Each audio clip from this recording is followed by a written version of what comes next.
Yeah, what up, man? The machine. Long time, bro. How you doing, man? Been a while since I seen you. Hope everything is fine with you and the family. Hope everything good with everybody else who might tune into this. All five of you. And I hope y'all are keeping safe in these crazy times, right? So it's fight day today. We got Billy Joe Saunders going up against Canelo in a unification for three belts: the WBA, the WBC, and the WBO.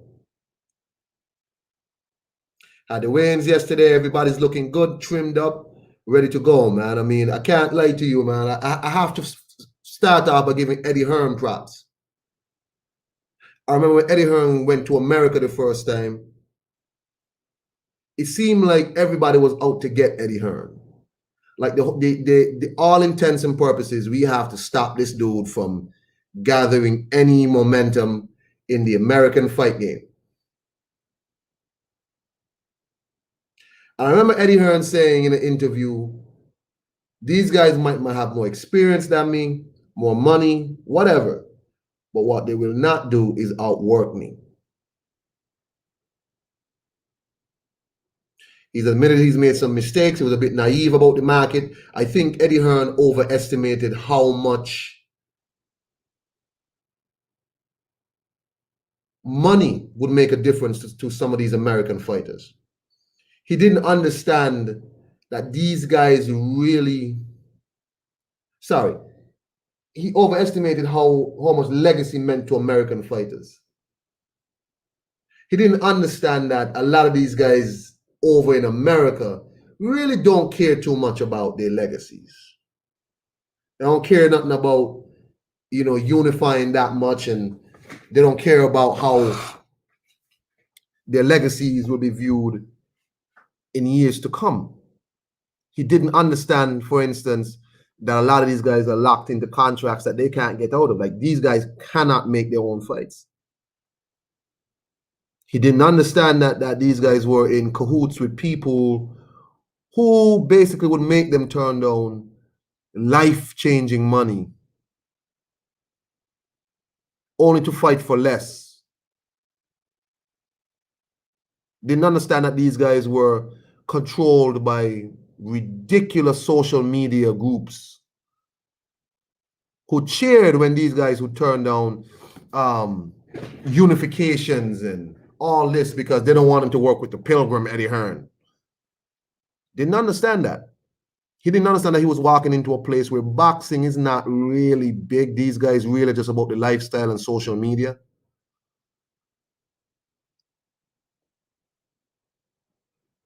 Fast forward all these years later, and Eddie Hearn is about to put on,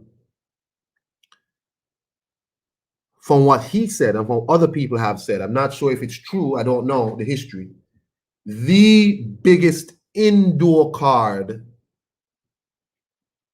in boxing history in terms of attendance. 70,000 people at the AT&T Stadium. Is that the name of the stadium, AT&T in Texas? Is that where the Cowboys play? I don't know.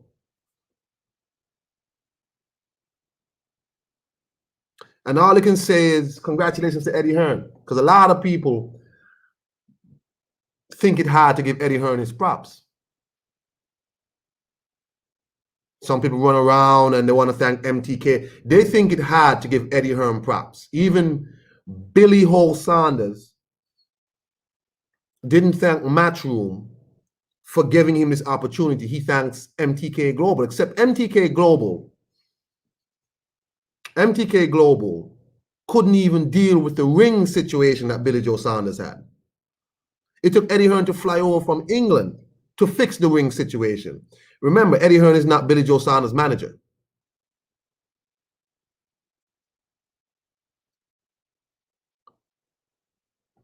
Boxing Lounge, what's up, man? Billy Joe Saunders is managed by MTK Global, and it took Eddie Hearn to fly over from England and go straight into fixing the ring situation. Billy Joe had like the biggest team. He had his loudmouth father who makes everything worse, walks around in these ugly vests. So I really gotta give Eddie Hearn his props. because no one else will want to give him his props. You got to give the man the props. You haven't seen no other promoter put on no card this size. You haven't seen no other promoter do nothing this big. You got to give this man the props. And if he pulls off Anthony Joshua versus Tyson Fury, how could Eddie Hearn not be the promoter of the year? Because he's doing that by himself. And he did this card by himself. So I'm not one to sit here and, you know, jump all over and give promoters too much props, but you gotta say, yeah, the man did a good job. And I respect that. I respect, you know, the man's hustle. So big up to Eddie Hearn, man. Big up to Eddie Hearn for real. Billy Joe Saunders was selling Frank Warren for years and wasn't selling shit out. This man couldn't sell out a sardine can.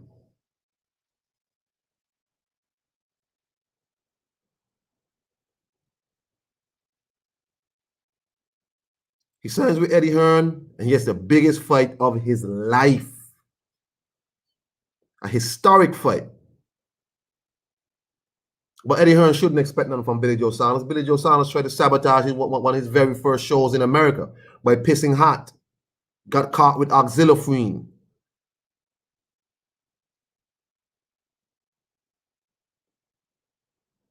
So to see people like him, Tyson Fury, and them two drug cheats coming out, not giving the man props, is really disrespectful and disingenuous by two of them, and very ungrateful. You see Frank Warren sniffing around. Oh, I'm more behind Billy than his own promoter. This is gonna be a good fight. It's gonna be a really good fight. And again, you gotta big up Eddie Hearn for that. So that's my little 2 cents on the whole Eddie Hearn situation.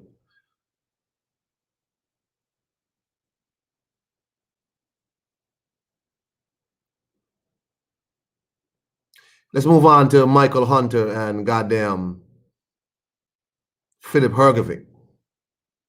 Philip Hrgovic and Michael Hunter were supposed to fight because Eddie Hearn and Sauerland and them won the purse bids. Now, Michael Hunter been roaming around for the longest time saying how he would fight people for free, how people ducking him. He's the boogeyman. Eddie Hearn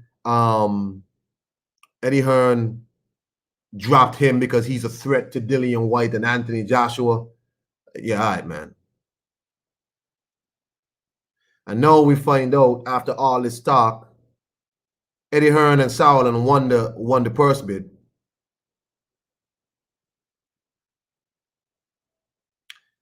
And when we thought this fight was supposed to happen, mind you, this was the final eliminator for the IBF mandatory, meaning whoever wins out of Tyson Fury and Anthony Joshua's 2 fights,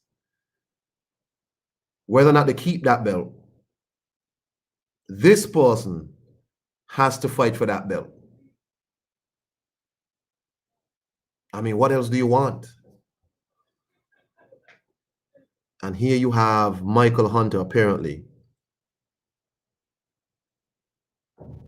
Not apparently, by the way, according to Sauerland, but Kala Sauerland on an interview with IFL TV, Michael Hunter pulled out. Didn't give him no reason, didn't give them nothing. In the purse bid, Eddie Hearn and them won the purse bid. They were the only ones to show up. Michael Hunter pulls out of the fight. Didn't give them a reason, didn't say A, B, or C, nothing. Just said, I'm not fighting. Apparently, the purse bid was $600-something thousand. Michael would have gotten, I think, 40% of that. Remember, these are 2 heavyweights who don't really have no big following like that nowhere. But this fight was supposed to set up a bigger fight later on for the winner. And all this shit talk about how you fight people for free and all this nonsense you talk and you pull out the fight. Check out IFL TV, Kala Sauerland's interview. The news was first broken by Kevin Ioli from Yahoo, by the way. And I didn't believe it until I saw Carlos Sauerland come out and say, yeah, the man pulled out the fight.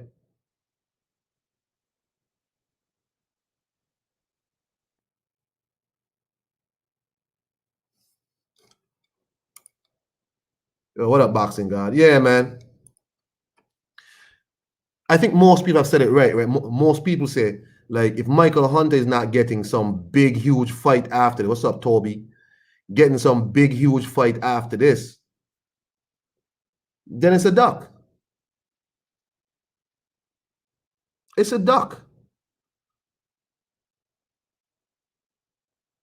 Where does he go after this? Like, does he have a straight shot at Tyson Fury? Does he have a straight shot at Anthony Joshua that we don't know about? Has somebody offered him a bigger fight somewhere else? What fight could be bigger than a final eliminator to fight for the World Heavyweight Championship in boxing, or one of the pieces of the championship?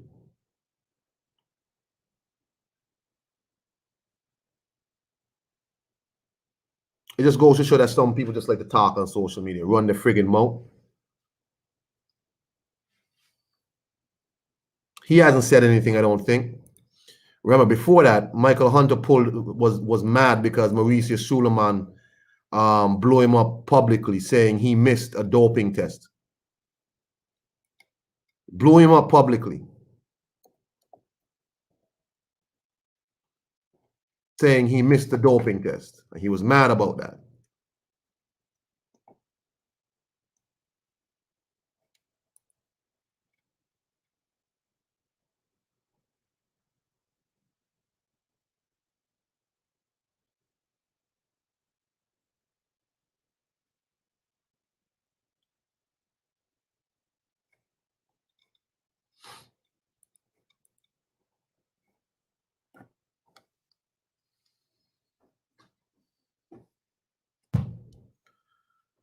I don't know, man.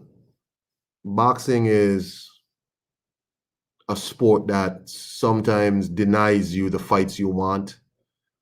And if is Michael Hunter going to fight on some obscure card next? It's speculated that I saw Ring IQ say Hunter might. I mean, he thinks Hunter might try something with PBC. But what fight on PBC is worth a damn over this fight? This fight is the golden key to the world championship. And he turned down the fight for whatever reason. Did he not fancy fighting Filip Hrgovic?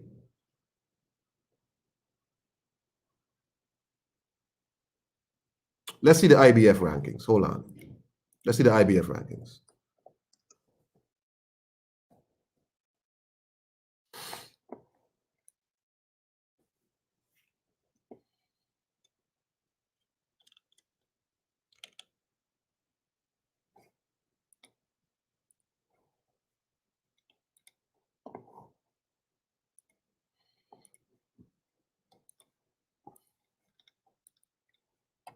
Here you have the IBF rankings. Here you have God himself, Oluwafemi.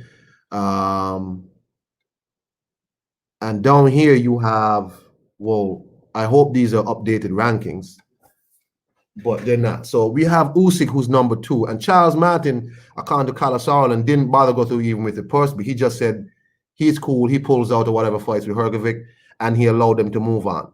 So that's how it felt to Michael Hunter and Hrgovic to bid on a fight.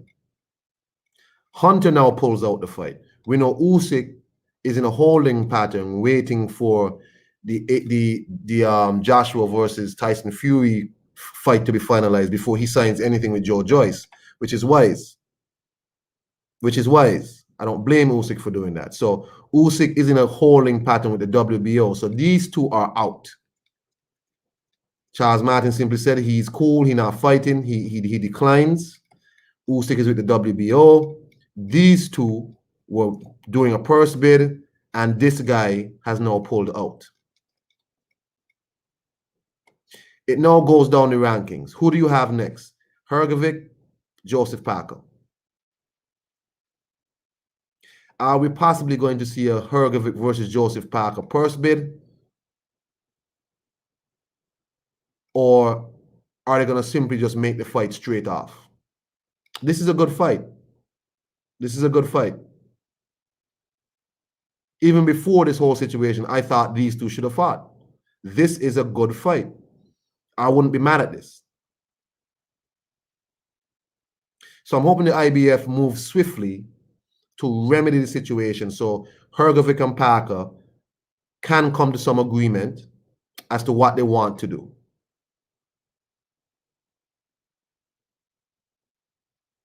But this guy up here, I'm hoping he has an excellent reason why he pulled out.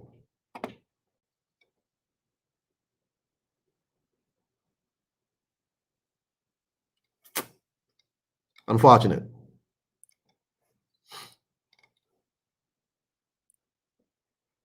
Oh, most definitely.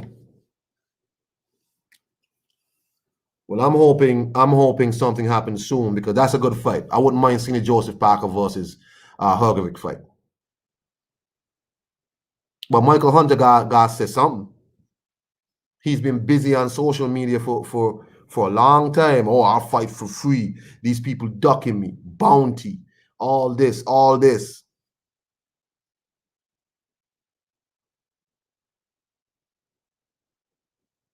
So let's see Michael Hunter's reasoning. Let's not jump all over him yet. Maybe he has a great reason. Maybe he has a multi-million-dollar fight lined up with somebody else. Maybe Michael Hunter's going to fight Deontay Wilder. Maybe. But fighting Deontay Wilder is not a final eliminator. It is not a final eliminator. Him fighting Dillian White might have been a final eliminator. I don't even know if Michael Hunter is ranked in the WBC. Let me see. Maybe he is. I know. Let me see if he's ranked in WBC. Let's not be too sure yet.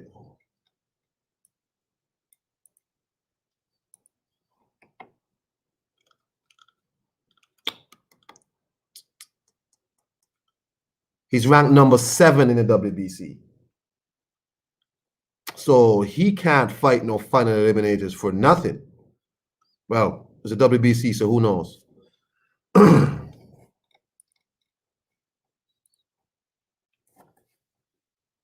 But yeah, man, real disappointed in the situation. I was hoping that fight would have happened and we could have got another big fight in boxing. But damn. So it goes, man. So it goes. Michael Hunter looking like a duck out here. Looking like a goose. By not fighting Philip Hrgovic and Akanda Kalasaulan, don't even give them a reason why they're not going to fight. That's so disrespectful. What's up, Ronald Finkley? That's so disrespectful by Michael Hunter by not even saying why you won't fight. Just say, nah, I'm good. You go through all the process of purse bids and all this, and it can't be money because what? Only one person showed up. One team showed up. Matchroom Sauerland. That's it. Nobody else even thought enough of you, Michael Hunter, to bid on the fight. If you're working with another promoter, why didn't you tell your other promoter, look here, bid on this fight so you can get this fight on your network? Nobody showed up. But I don't care what fight you have. If the fight ain't a final eliminator for the winner of Joshua Fury, it ain't worth it. It ain't worth it. But who knows, man? Maybe somebody offered him some more money for the short-term gain. But it can't be that because this dude was willing to fight for free the other day. He wanted to fight for free. So it can't be somebody offering more money on the front end, because apparently money wasn't important to Michael Hunter the other day. He wanted opportunity, and he had opportunity now to beat up Philip Hrgovic for a shot at the IBF belt. That sucks, but that's boxing for you. Boxing always finds a way to take away. It's full of shit.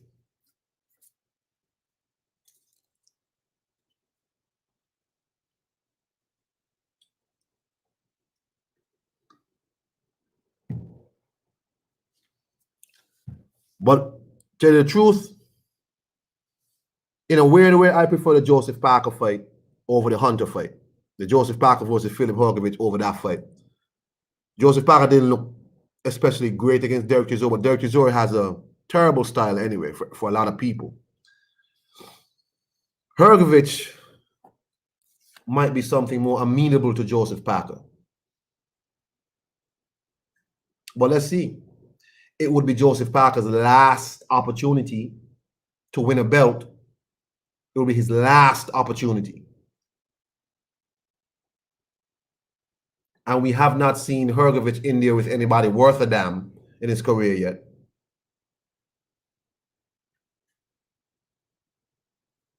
So I really don't mind Joseph Parker getting this fight. Let me just say once again, Michael Hunter full of shit for this. He should have fought Philip Horgovich unless you have an opportunity, unless you are given an opportunity that you can't turn down.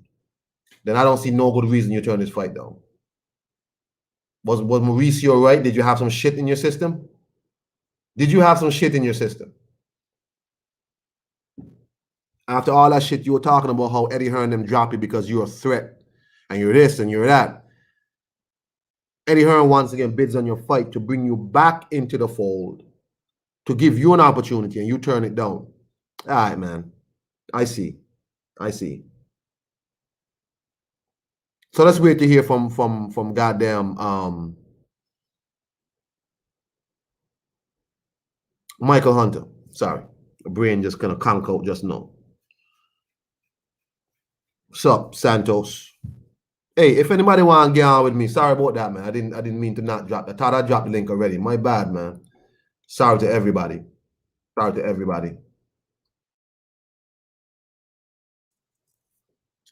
But again, it's fight day here, and everybody's getting ready for this huge card. The undercard ain't really so great, but the main event is cool. I like that. The undercard ain't really so good. I don't really like the undercard. The undercard is kind of meh.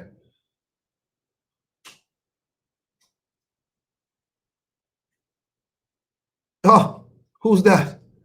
The Rafi. And my guy Santos in the house. Hey. What's up, my brother? How you feeling, man? Wait, hold on. Let's see if this is a troll. Who's this? Who this? Who do you think it is? Temple. Tommy Temple. What's going on, Tommy? How you doing, Angel?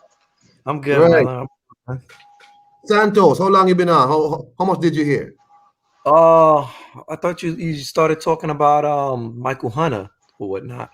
Yeah, Michael Hunter pulled out the fight with Horgovich. I see Rafi saying the money was low. Hey, Rafi, the money was low because nobody else bid. One person bid.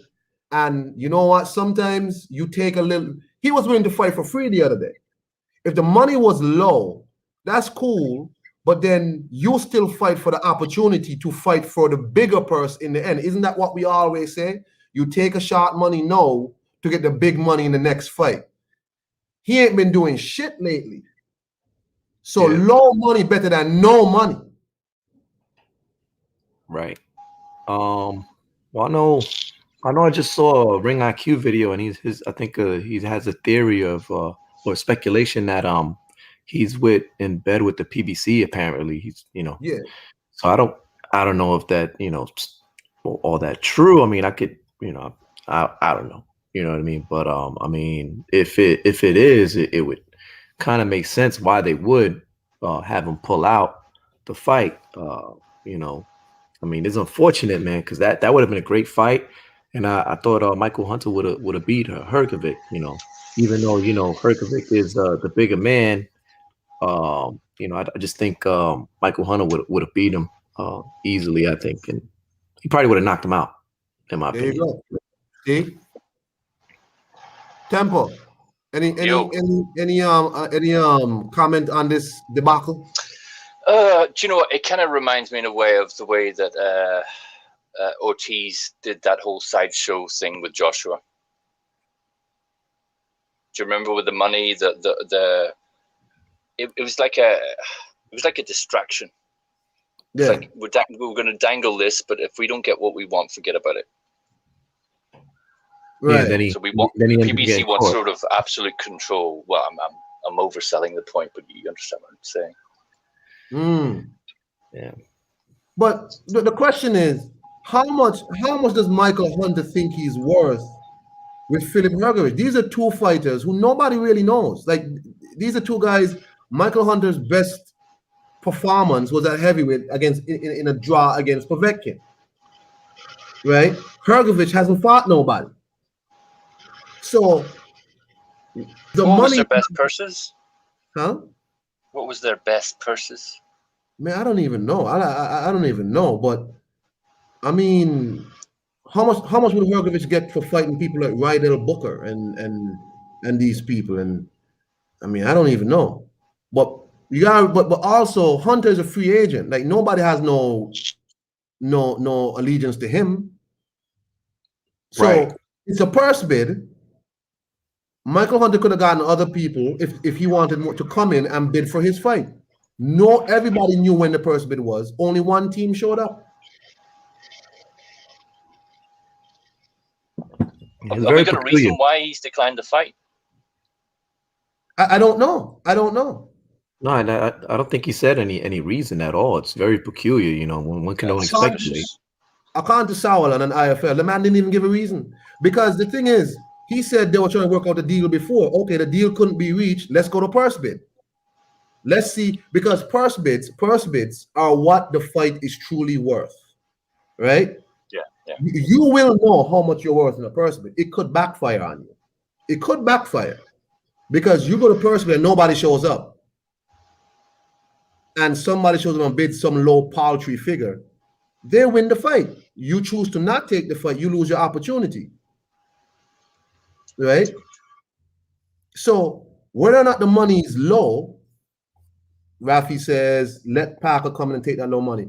Who knows? Maybe somebody might value a Joseph Parker versus Hrgovic fight higher than that. Maybe. Who's this? Hold on. Who's this? Right.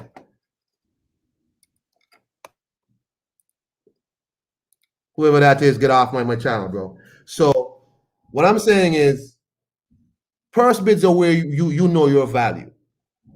That's when you actually know. Joseph Parker versus Hrgovic might be worth more to other people than Michael Hunter versus Hrgovic, because at least Joseph Parker has a name. Michael Hunter don't have no promotion backing him. So if he don't want to take the fight because of low money, well, all right, bro, no problem. You just missed out on your shots for the title. I don't want to hear none of that shit about you fight for free. But my question is, if he's turned it down, what's his alternative? You must have some reason why he's turned down the money. You must have some other option. Well, again, as Santos said, Ring IQ said maybe he has to deal with the PBC worked out. Maybe somebody's offering, but if what they're offering you is not a direct shot towards the championship belt, which this was, then it doesn't make sense. Yeah. You know what I'm thinking? I'm thinking that and I can speculate too, is just the PBC scooped him up behind the scenes or offering him something to where they're gonna have him fight for a WBA trinket belt, right? Oh my God. You know, that's what I'm thinking, because you know they're in bed with the WBA. He sees that as probably a better option with a little bit more cash, but not enough of with less of the flash, right? As a Hrgovic fight will put him in, and you know, because if he gets the Hrgovic fight, he beats Hrgovic, then you know that'll put him in line with the IBF, and the IBF standards, right? Yeah, it was a final eliminator for the belt. So whoever wins this fight is the mandatory. So whoever offered him whatever to turn the fight down, it got to be something great. It got to be something great. an offer he couldn't refuse. So I'm anxious to hear from him. What is your reasoning behind this? Because don't tell me about the money is low. Yeah, the money is low now for bigger rewards later. And I stand by that. I stand by fighters doing that. But we've seen far too many examples, like Tommy said, people being offered $6 million, $7 million, and then say it's a lowball offer to fight Anthony Joshua.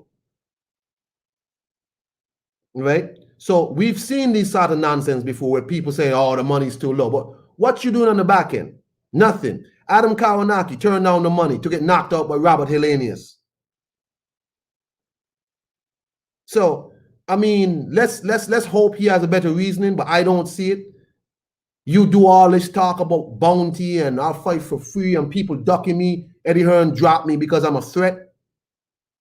And then you turn around when you have an opportunity again to beat up a 12-0 prospect, which quite a few people pick Michael Hunter to win that fight.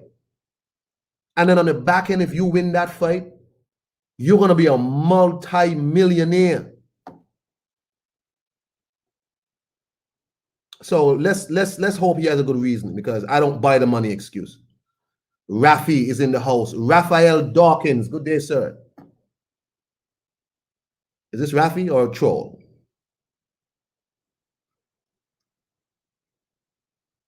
Hello? 1 2 Someone without a 1 mic. 2 1 2 1 2. Oh, Can you hear me? That's the man himself. The man himself. I was getting worried, thought maybe a troll had assumed the identity. Oh. What happened here again? I think he's having connection issues. No, I still had my YouTube in the background. Yes. Iron Kong, what's crack-a-lacking? Oh man, it's a sunny Saturday here. We're just gonna talk about the boxing topics. It's fight day. We're talking everything today, Rafi. What's on your mind, my friend? Well, I'm just dropping in and dropping out. I'll mute myself when I'm not available. So let's start. What up, Santos? Hey, Raph. What's going on? What up, Morning. everybody? What up, everybody? What up, chat? Okay, so I think he was. Let's talk about the Hrgovic thing and Hunter. Okay, so I think this was predicted. This move was predicted before. So I'm not surprised. I think I think Hunter, his offer, his purse was going to be something like 340K. Yeah. 340K. I think that was the figure that was bandied around. And the prediction was at that figure, he would decline. Because I think that's a drop down from his fight with Povetkin or whatever. So it was predicted that he would decline. There's talk that he's got other options, more lucrative. And the offer came from, I haven't got my bell at the moment, sorry. The offer came from Eddie Hearn. Now, the speculation is that Eddie Hearn put in that low offer strategically. Now, on the knowledge that Hunter would most likely decline. Now, get ready for it. Hunter, Parker won that fight against Chisora against 75% of people's opinion. Now, we're getting closer to it. Now, Parker is likely to be fighting Hrgovic at a sensible price. So, was this situation manipulated so that Hunter, in the knowledge that Hunter would decline that offer? Boom, boom, boom. Tommy Temper, you've been quiet. Anything on that feed or anything else? Yeah, I think that sounds plausible. The situation could have been engineered for the outcome. Santos? I mean that I could definitely see that. They lowballed them yet again. Because this is not the first time that they lowball Michael Hunter. And sometimes fighters do feel that you got to know what you're worth, right? I mean, depending on how much of a lowball offer it was, you know what I mean? Sometimes you just gotta walk away from it and be like, you know what, this is not the juice ain't worth the squeeze here. You know what I mean? So Moreover, it makes everything make sense. Everything makes sense. It was a strategic play. Hypothetically, it was a strategic play by Eddie Hearn to have Parker win a fight, which most people feel that he lost, in the knowledge that he was going through to the next round, and this is the next round. So it sounds like Chisora won't be getting that rematch. yeah, that's what it's sounding like pretty much. Well, check So this out. Peeps this. Sorry to interrupt, Santos. Yeah. Peeps this. Chisora fights the winner. Kaboom. Yeah. What, in 18 months? 2 years? Shit. Chisora fights the winner. On the storyline is, the headline is Chisora gets justice, because now he gets to fight the winner. He was robbed of the Parker fight. Now he gets justice. Hypothetically, if he has another fight in between, he'll probably lose that fight and lose the opportunity. Yeah, who's to say that they won't have Chisora fight Hunter, right? I'm thinking in my mind too, like maybe there's Hunter and Chisora, and they have, Parker and Hrgovic, right? And then the winner of those two fight each other. I don't know. Juicy speculate. Juicy storylines. Anyway, y'all finish on, because I don't listen. Michael Hunter got more for Alexander Povetkin because Povetkin himself is more well known than Hrgovic, right? He's more well known. Michael Hunter himself is not well known anywhere. Michael Hunter don't command no big money nowhere. He was signed with Matchroom then, so Eddie Hearn was obliged to pay him good money. Michael Hunter versus Filip Hrgovic ain't no world like that. That ain't no fight that's gonna be no main event nowhere. That's gonna draw in no casual eyes, no bunch of views. That's more of a hardcore person's fight. Yeah. That fight ain't valued no big money. What we talking about? Michael Hunter said he would fight for free. How we go from fighting for free to man, this too low. You have an opportunity to beat up Filip Hrgovic and then fast track yourself into a final eliminator to fight for a piece of the world championship. Listen, I get that Rafi seen it from a different angle. I don't. Michael Hunter has to come out and say why he turned it down. If he said it was a low ball offer, why didn't nobody else show up?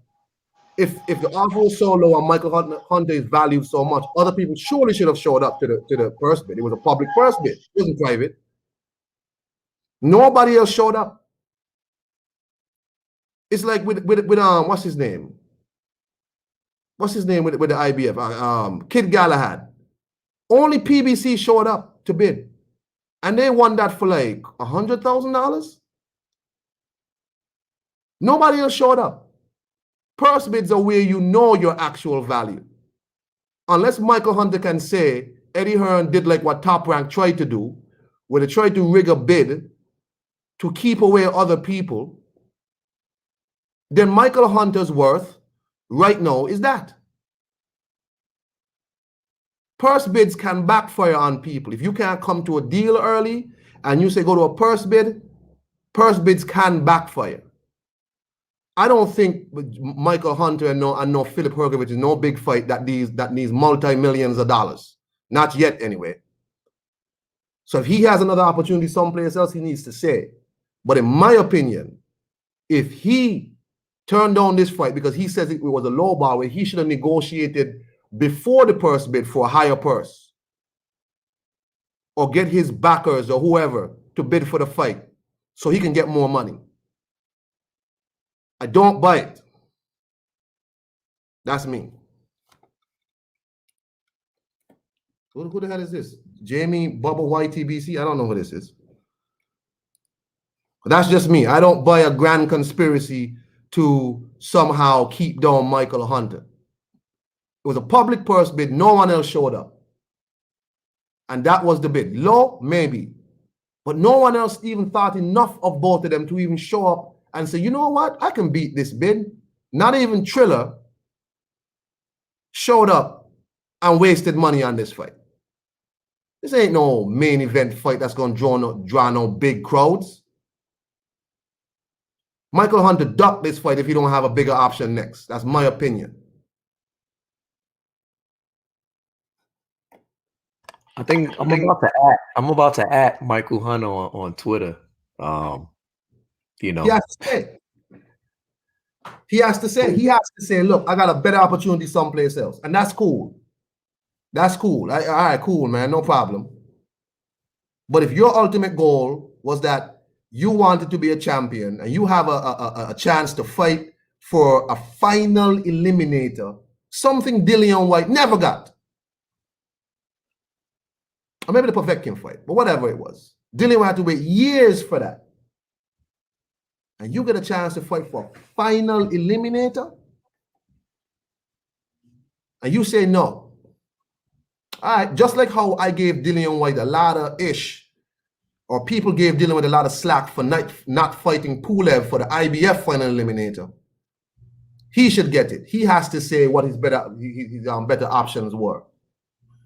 And Dillian White made more money by turning on the Pulev fight.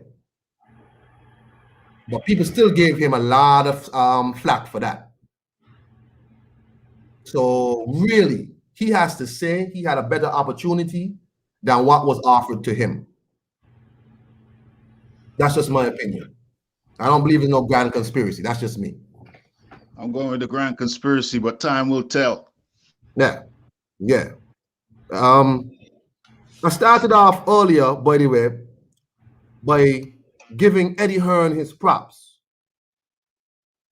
And I want to do it again before I get off the show. Now we have some people in the chat. I want to say when Eddie Hearn went to America first, a lot of people were against him.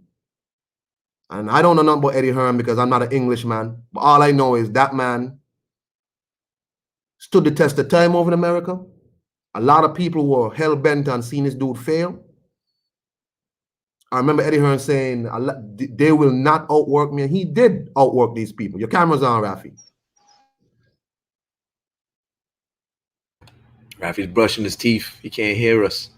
The camera's on, Rafi. Oh, cool. So Eddie Hearn outworked a lot of these people. Eddie Hearn, even to his own, what he said first was that he didn't really understand the market. He came over a bit naive. He overestimated how much legacy don't mean nothing to these American fighters. And as such, he couldn't get them to have no unifications for no amount of money. He didn't understand that these guys are locked into slave contracts where they can't do what they want to do. But I must say, the man stood there. He didn't back off. He didn't give up. And fast forward to today, remember, when he first came over, it's strange how time really is a flat circle, you know. He started off with Billy Joe Saunders sabotaging a show. Fast forward today, with Billy Joe Saunders in a 70,000 fan fight on the zone. It's a hell of a thing. So I want to give Eddie Hearn props, personally. Did Billy get the 22 or was it 20-foot ring? 22. Oh, 22, okay. Again, it took Eddie Hearn to fly over from England to sort that out. When Billy Joe had his huge team with MTK and all these people who couldn't even sort out that. What's wrong with FaceTiming? I don't know. I mean, so a lot of people don't want to give Eddie Hearn props, Tommy, but I got to give the dude props. I mean, the guy, he really stood through a lot of crap from a lot of people, and here he is today. Apparently, he's breaking some kind of record in America for most indoor attendance. I don't know nothing about that.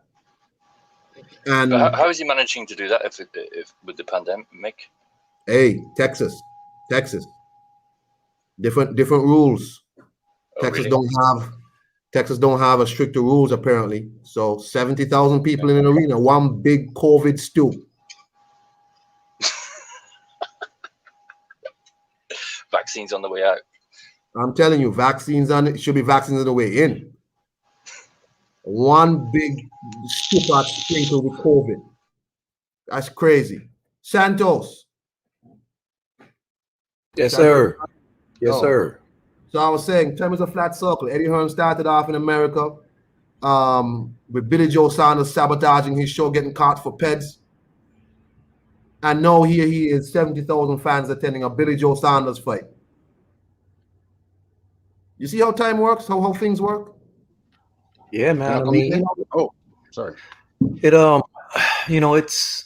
it's crazy. A lot of people, 2-3 years ago didn't think, 4 years ago now, didn't think Eddie Hearn could come over here and do what he's doing now, right? Including me, I was one of those people.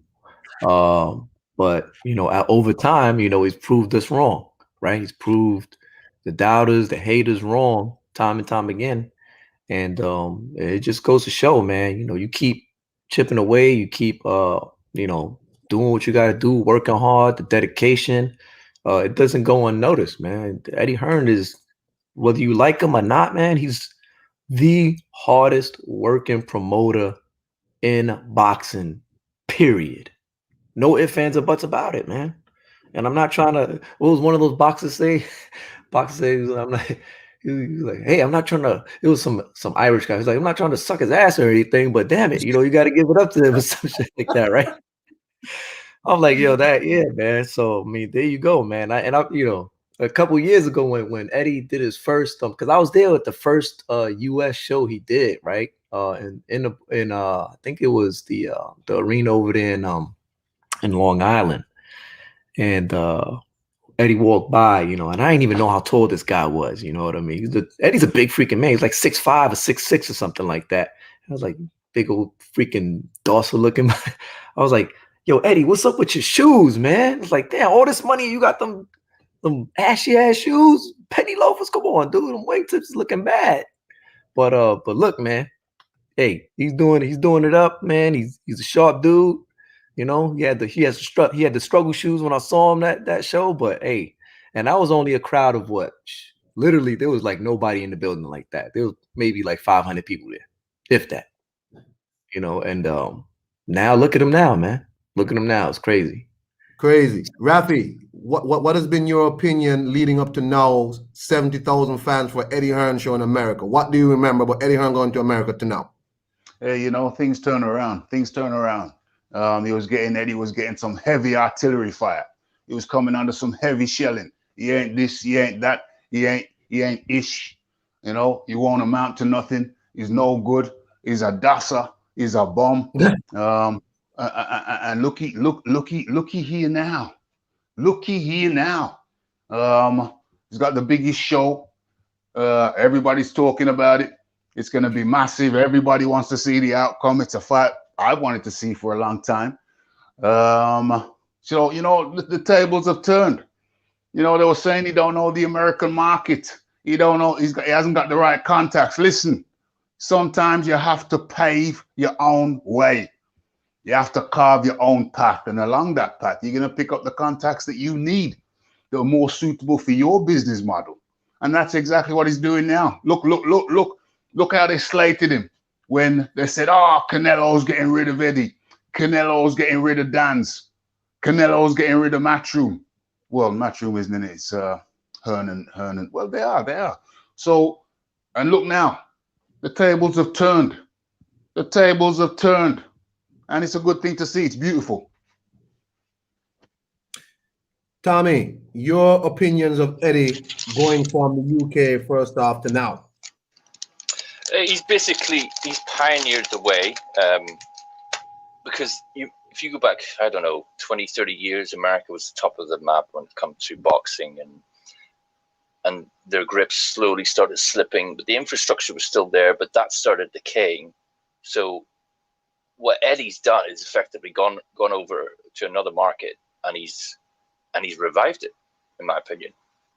And he's leading. That's why he's pioneered the way. That's my take. I mean, I would have to agree. And it's weird because Santos just said he didn't even have about 500 people in the building where he started off from.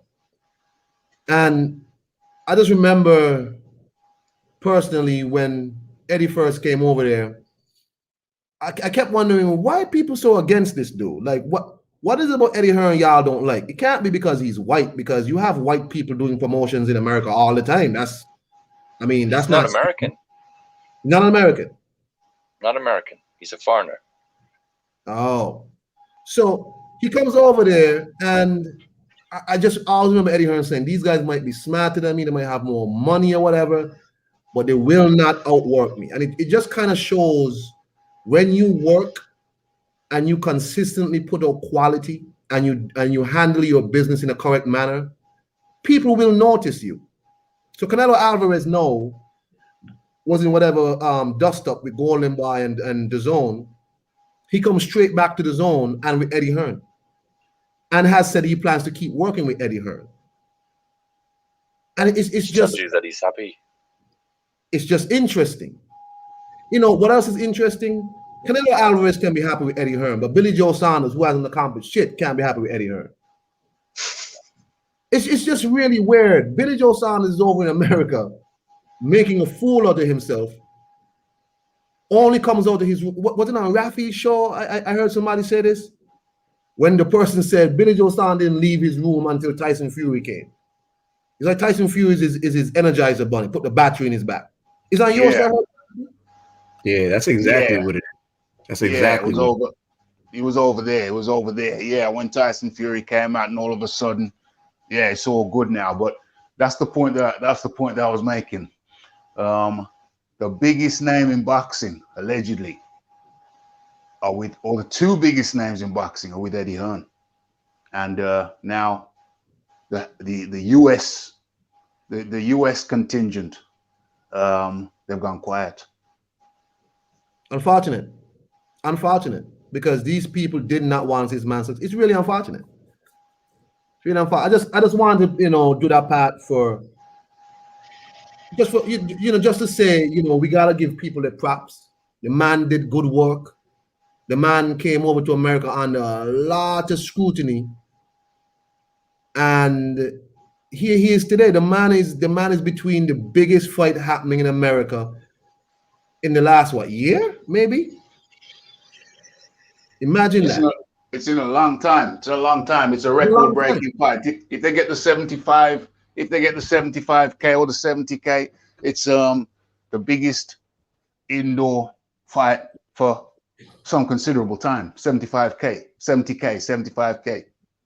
Imagine that, Rafi. Imagine that. It's incredible. Starting from what Santos said, 500 fans, maybe if even that, to to a possible 70,000 people possible. Oh my gosh. I mean, gotta give him props, man. That's just me. A lot of people don't like Eddie Hearn. I don't have an issue with Eddie. Eddie does his job. I don't know the man, so I can't say. Is 70K the maximum capacity of the stadium? No. It can. It's projected that the crowd will be 70K, 75K. Oh, so that's an estimate. Okay. They know it's going to be 60K. They know it's going to be 65K. I think it's at 65K at the moment. But it can easily achieve 70. Tickets, still time to sell tickets. So it can easily achieve 70 to 75K. I think it's at 60K, 65 to 70K at the moment. But if they were to sell out, what I'm trying to get at is, what's the maximum capacity? I don't know. From what I see here, the AT&T Stadium, is that where it is? Santos AT&T Stadium, Texas. Yes. Yes. So is that Jerry World? Yes. Jerry World. So capacity is 80,000 people. 80,000 people. Oh, but remember when AJ didn't sell out Cardiff or somewhere against Povetkin? And that was a failure. Oh, that was a fail. Oh, he's failed. AJ's going down. Hearn's going down. London Bridge is falling down. Get the Sorry, I don't have my belt. You don't have your bell. You don't have your bell. You don't have your bell. Order. I'm elsewhere. I'm with the granny. No, there you go. It's just about consistency. So 80,000 seater, I guess it's how it's for a boxing fight. Maybe the other seats might have to be taken out because it wouldn't make sense. You wouldn't be able to see the fight. Yeah, So, it will be less seats for a boxing match. I would imagine, Yeah. or it could be more. I don't know. Toby Bartlett says, in my opinion, Eddie's a boxing fan who's involved in business, as the others are businessmen who are involved in boxing. That's a good point. Real talk. That's a good analogy. Yeah. The dude looks like he really loves the sport still, and I think these other like Bob Arum was never a boxing fan really. He was a lawyer who figured out a way to get money. Right, follow the money. Don King was a hustler, right? Al Heyman, right? Al Heyman is a music guy, a music executive or whatever he was. Music impresario. Right, he was that, and he ended up in boxing. Didn't he work with Michael Jackson? He did. Yes. Yeah. So and Serge Knight was one of his bodyguards. And Serge Knight was one of his bodyguards. Damn. Real talk, real story, true talk. So Eddie Hearn really might be one of the only guys in the game that really comes specifically to do boxing. That's what his Matchroom was into pool and all that, but his father was a boxing promoter. Eddie Hearn grew up in the sport. The rest of these guys were into something else. Exactly. You know, so props to Eddie Hearn, man. I want to shout him out. I know Billy Joe Saunders wants to shout out MTK, who couldn't even fix a goddamn ring issue. Toby Bartlett says, Eddie just said to Canelo, Billy Joe wants a 22-foot ring. Is that okay, Canelo? It's fine. Why couldn't anyone else think of asking Canelo? Because they were too busy on IFL TV and all these other YouTube channels whining and what, instead of just simply going over to Canelo and negotiating. Took Eddie Hearn to fly over from Heathrow to fix the issue. Yeah, but I know this is all like really frustrating, the backstory, but do you not think it at least makes it a bit more intriguing, the fight? Of course, all this adds up to the intrigue. Will the ring help Billy Joe beat Canelo? Is that the kryptonite for Canelo? Yeah. Billy Joe Saunders, I'll fight Canelo in a phone booth, a 24-foot phone booth.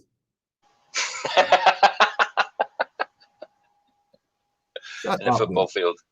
A football field. He wants to fight him at Stamford Bridge on the field. See the new ring size right here. You goddamn right. What is that? Is that a Roman Coliseum? What is that? It's a bull ring.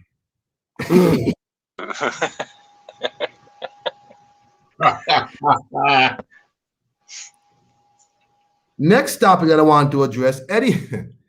This guy won't go away. Danny Jacobs is back in the news with Eddie Hearn. Eddie Hearn apparently has offered Danny Jacobs to Bob Arum to fight Joe Smith Jr. at 175. Apparently, Danny Jacobs' handler Keith Connolly and Eddie Hearn have approached Bob Arum about fighting Joe Smith Jr. in New York for the 175 belt that Joe Smith just won. Danny Jacobs is best remembered recently for losing to Gabe Rosado. Even the announcer thought he lost. Until he caught himself like, oh, what? Danny won? Ooh. It was ridiculous. So Danny Jacobs, who just got to 168 and looked awful, is being offered by Keith Conley and Eddie Hearn to Joe Smith to fight in New York this year. Any opinions on that, gents? When I first saw this, I saw this probably yesterday on Twitter, like maybe within 30 minutes when it came out, and I immediately said, Man, as either, because Danny didn't deliver his last couple fights, and Eddie's just like, you know what, screw it. Or I don't know what Danny did to deserve this fight with Joe Smith Jr. I mean, not that it's saying that it's not a good fight, but 175 when you really didn't even do anything at 168. And now you're gonna go up against a guy, Joe Smith, who's arguably one of the hardest punches at 175, right? And he's one of the most durable guys at 175. Because let's not get it twisted, he just came off a fight with Glasnoff, right? And that's pretty much a cruiserweight that went down to fight Joe Smith Jr. And he took some heavy shots from Glasnoff, and he walked through them. And Glasnoff had an awkward style, a jab, a long jab. And I don't think Danny has the dimensions, nor the power, nor the jaw to withstand a Joe Smith Jr. I think it's going to be Joe Smith Jr. by a 6-round decapitation. He's going to knock off Danny's ears off. You know what I'm saying? He's going to knock his big old ears off out the ring. I don't think Danny has the feet to get away from this guy, and neither the power to keep this Joe Smith guy off. Joe Smith Jr. is just a relentless dude, come forward dude. And, he doesn't block with his head completely, but Danny would have to really box smartly, really use his feet, which, Danny doesn't really have that good feet. His feet aren't that good to outbox Joe Smith. Because I don't see Danny knocking out a Joe Smith Jr. I just don't see it. I don't think he has the power. He didn't have the real power to do anything to make Chavez worry until he quit. And he didn't do anything to Gabe Rosado, even though Gabe Rosado is a really durable guy even now, 168. But if you didn't do anything to those guys at 168, what makes you think that you're going to do anything to a guy like Joe Smith Jr., who's right now, I think he's the apex predator at 175, in my opinion. I don't like the fight, really. I think he won. Smith lost to Glaskov. Personally, I think he lost. It was close, but I favored Glaskov on that one. As far as this move now, Jacobs' move, I don't see Jacobs winning, but I might see Jacobs being a tricky opponent. But I don't think he's strong enough for Smith. He's not strong enough for Smith. So then you say, well, how does it make sense? Because obviously it makes sense to Eddie. Maybe he don't like Jacobs no more. Maybe it's his way of telling him to get on out of there. Or maybe he fancies Jacobs for some reason. Me, I don't fancy Jacobs in this one. And I don't understand. I don't see the motive, although there's always a motive and there's always a reason. Tommy, you have any opinion on this fight? Jacobs, is he at 168 or 160? He's at 168 now. He's fought twice at 168 and hasn't looked great in either fight. So he must be chasing the money then, or chasing the big opportunities that he can only get at 175. That's the only reason that I see him moving up. Well, they say it's because both guys are from New York and it's a New York fight and all of this. But is Danny Jacobs even that big in New York? Santos, is Danny Jacobs that big in New York or what? No, he's not. He's not. Admittedly, he is not that big in New York. He's not. Because if he was, he would have sold out that the stadium in Long Island, right, against Luis Arias, and he did not. I mean, there was a good crowd there, but he didn't sell it out like that. No. What you mean, like a fighter like someone like Paulie? Is that who you're comparing it to? Yeah, I think. I would say that, Paulie's a little bit more known, I think, because he's been out longer, right? He's been around longer, but he's got a mouth. Yeah, he's got a mouth, right? Danny Jacobs doesn't really have that personality to say, "Oh, look at this guy." Danny Jacobs' personality is more of a, the gentleman kind of dude, just businessman kind of guy, right? And in boxing, that doesn't really work out too well. No, it doesn't. Well, That all from you, Tommy? That's it. Sorry. No, well, no, that's cool. I mean, I just brought it up because I thought it was so strange. Like, I understand. I figure Bob Arum and them would not give Joe Smith to Bivol again because he already lost to Bivol. So it's like, maybe I think Rafael Sanders said it right. Maybe Eddie don't like Danny no more. He's just like, hey, I tell you what, let me give you this last shot so Joe Smith can probably knock you out, and maybe you leave me alone. Right? So maybe it's that. Maybe it's like Eddie just giving him a last hurrah, like, hey, go ahead, man, because you're not getting no shot at 168. If you stay at 168, people gonna want to see you fight Rosado again, and you already lost that. In my opinion, you look like crap. So maybe, I mean, both Joe Smith and Danny are listed at 6 feet, but some people carry their weight differently. And Danny hasn't looked good at 168, so I don't know. Danny might be finished. So last topic, of course, is fight day. We got Canelo and Billy Ho, and I realize the narrative I see online, for some reason, people keep saying Canelo seems rattled. He seems Billy Joe is under his skin. He's in his head. I'm like, what? Does Canelo seem rattled to you, Rafi? Rafi's gone. Tommy, have you been following the build-up? A little bit. I heard that whenever Canelo's being interviewed and Billy's name's mentioned, that Canelo screws his face up. That's the worst I've heard. Yeah, I mean, I'm like, the last time I saw Canelo annoyed was with Dan. Him and Danny almost fought on the stage at the weigh-in. Let me see if I can find that weigh-in. Let me see if I can find it, because hold on. Because Canelo looked quite fine to me. I'm not understanding what people talking about. This is the weigh-ins here from Canelo versus Danny Jacobs. Let me see if I can share it here.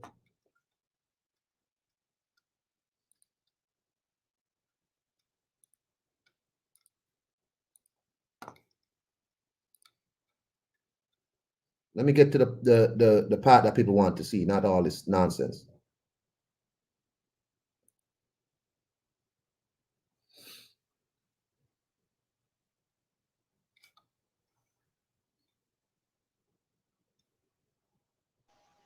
Is it safe to show this? I don't know, but my channel ain't really worth a damn, so who cares? Okay. Uh-oh.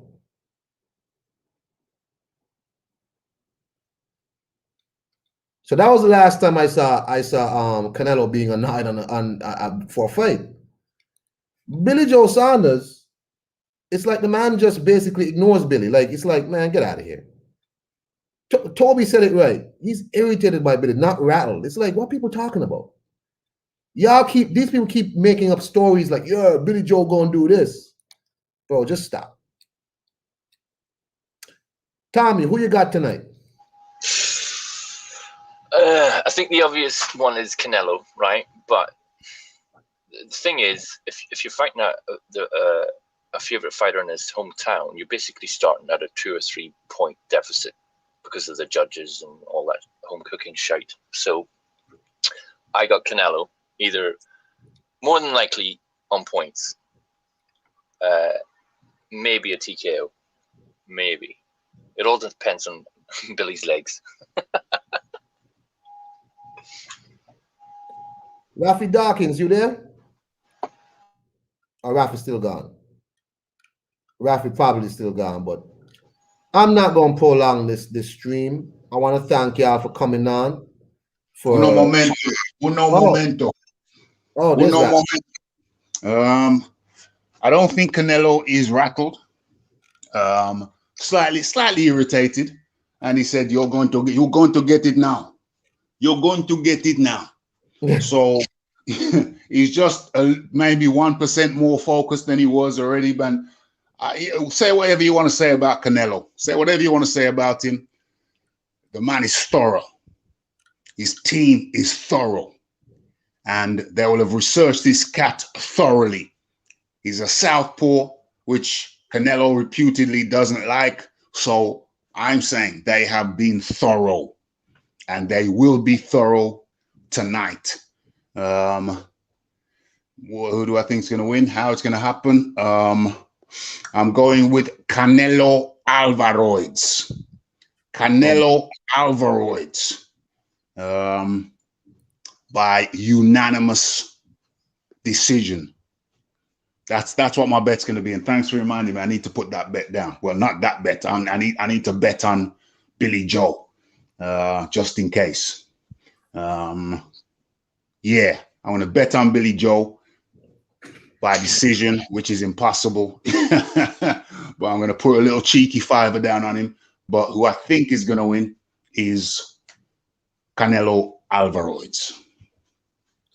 Neither guy is my favorite, but I'm gonna be backing Canelo in this fight because I don't like Billy Joe Saunders. So Canelo by what by however. I don't care if it's a robbery neither. Rafi, as a man who's, go ahead, what you were saying? Yeah, I'm listening. As a man who's followed MMA for a long time, there was a fight on the other evening from the PFL. That's the organization that Clarissa Shields is signed to.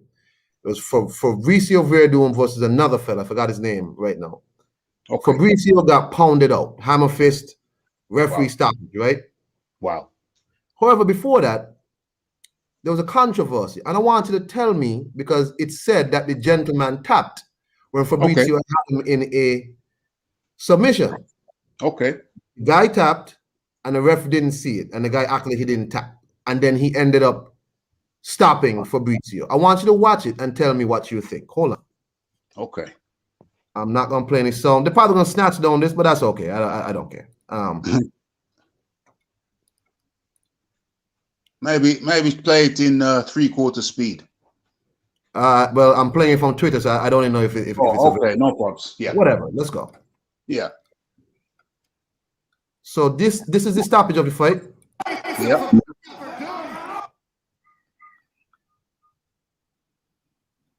Oh, wow. Wow. Oh, stop it. Damn. So that's the stoppage. You see the stoppage? Yeah.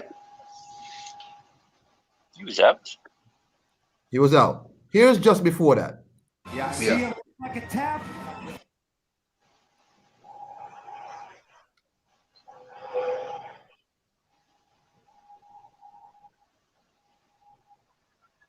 It's like a love caress.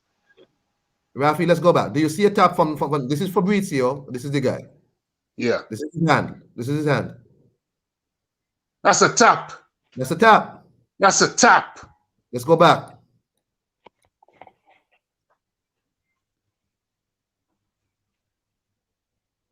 That's a tap.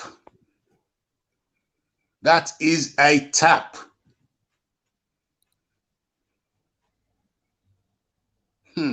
1, 2. That's a tap.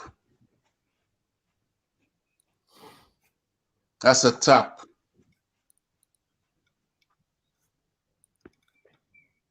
Where is it? That's a tap. No, people do those things. That's an old trick in submission fight where people kind of tap and they make you ease up on your submission because they think they think the ref gonna stop it. Yeah. Was that a tap to you, Rafi? That was a clear tap. That was a clear tap. But if the ref don't stop it, then it's not a tap. It's only a tap. It's a tap to us, but if the ref don't stop it, it doesn't count as a tap. I don't know if you remember back in the day when Murillo Bustamante was fighting Matt Lindland. Yeah. And Murillo Bustamante got him in an armbar. I believe it was an armbar. He fully extended it. Matt Lindland, who was a dirty fighter anyway, tapped. And then Murillo let go. The referee, Big John, didn't see the tap and he didn't stop it. So he didn't stop the fight after Murillo let him go. Classic fight. And the point is, the referee don't separate you. Even if he did tap, he didn't tap because you have to. So after that point, that's when fighters now, they hold on to the submission until the referee separates them, even if they feel the tap.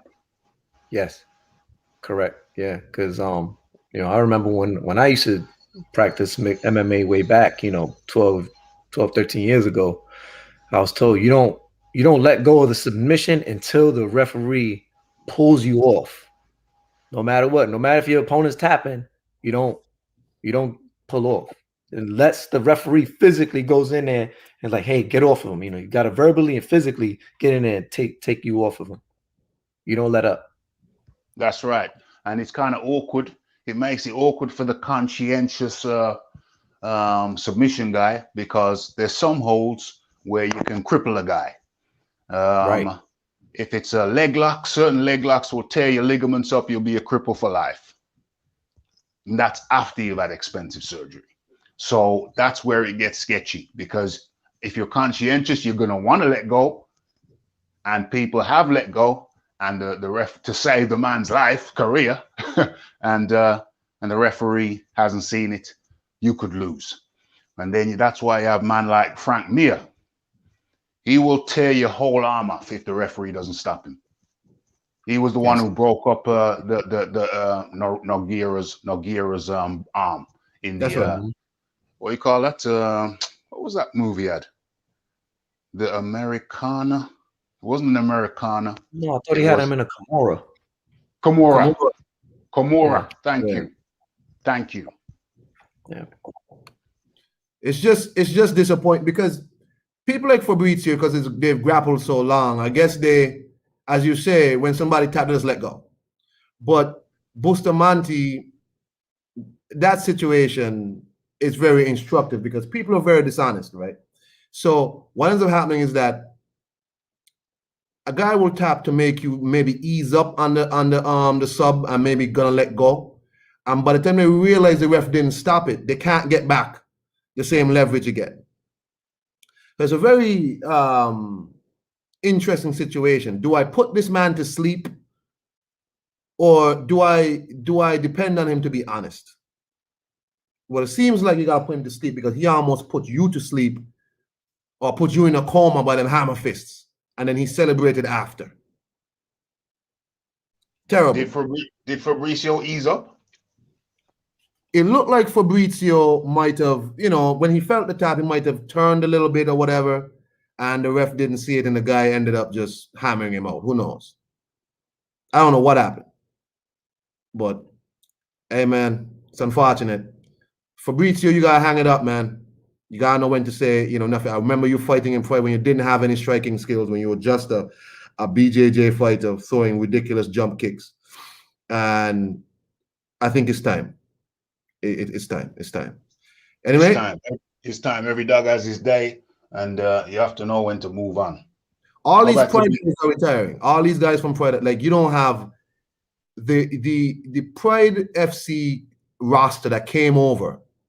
All of these guys have pretty much retired. They're gone. It's only a handful of guys that's still around. Both Nogueiras have retired. I think Shogun has retired. Anderson Silva is gone. Almost all these guys are gone. Fabrizio, it might be time. And yeah. Who's hanging on? Rampage is hanging on. No, Rampage is gone. After he was, because he's no Hampage. He's no too fat to fight. Oh man, I wish he retired years ago. It's sad when you have to watch people you admired just go way past their sell-by date. It's really sad. Does that tarnish their legacy somewhat? Sometimes, according to how long you're going, according to what happens to you.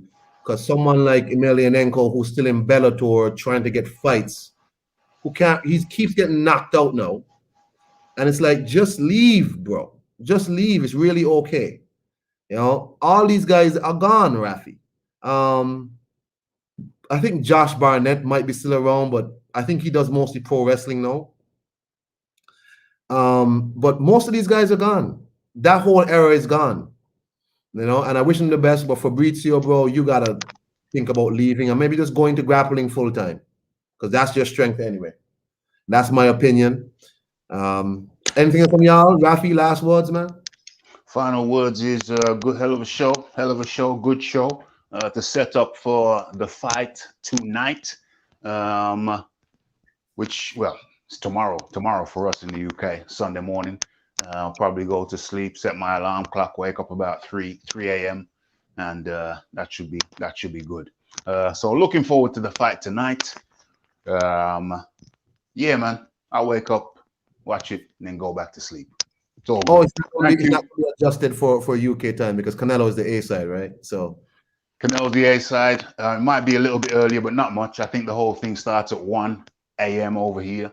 So they haven't really adjusted it. 1 a.m., 2, 3. Is it on Skype? No, we're getting it on the zone. £1.99, £1.99 the zone. So that's a good part about it. Can't beat that. Can't beat that, Rafi. Can't beat that. Can't beat that. So with that said, peace and blessings to one and all. And the Rafi is out. Take care, Kung. Take care, guys. Yeah, peace to the great Dawkins. Please subscribe to Raphael Dawkins Combat Radio, one of the best shows on YouTube. Does shows quite regularly, as a matter of fact. Has a bell and everything, and he's lost a can. I'm mad he lost that can when people donate. But Boxing Lounge, Tommy Temple. Any last words? Other than thanks for having me on, I'm going to do the same thing, set my alarm, get up, watch the fight, and then once it's done, I'm going to go back to bed.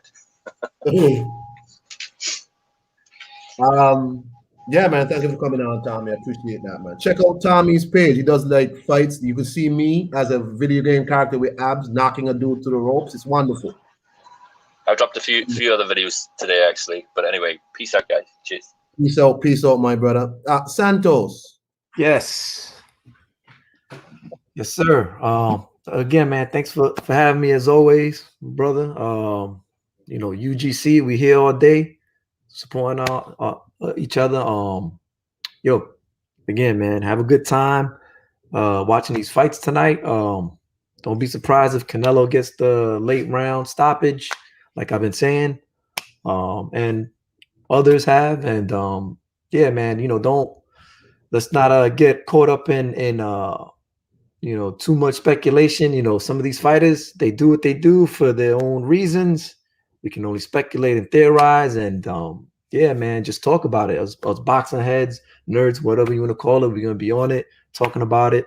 I might go on live, might not, seeing how my connection is. You know, I live in the damn boonies and shit over in Florida. So, but yeah, man, thanks for having me on, my bro. Yeah, peace, Chief. And that was the Santos, a man of many voices. I don't even know that's his real voice. Actually, he got about 60 voices in between there. Nah, that's my real voice. This is my real voice. Yeah, man. Hey, thanks, Santos, for coming on. Thank y'all in the chat for giving me a minute of y'all time today. Is very important. You know, I get on here sometimes and I just have a conversation with you fine people, man. Y'all are good peeps. Y'all come on, y'all hit the like, and thank y'all as usual. I already said I don't care how Canelo wins. He has to win tonight. I don't like Billy Joe Saunders. I think he's a very ungrateful dude. I think he's a guy who has sabotaged his own career and blames everybody else. So Canelo has to do the job. I'm not no fan of Canelo, but tonight he has to win this fight. Y'all have a nice day. Y'all have a nice weekend. Stay safe. And to the people going to the Texas fight in that big Doran pot of curried COVID stew, be safe. Wear your mask. Have a nice day.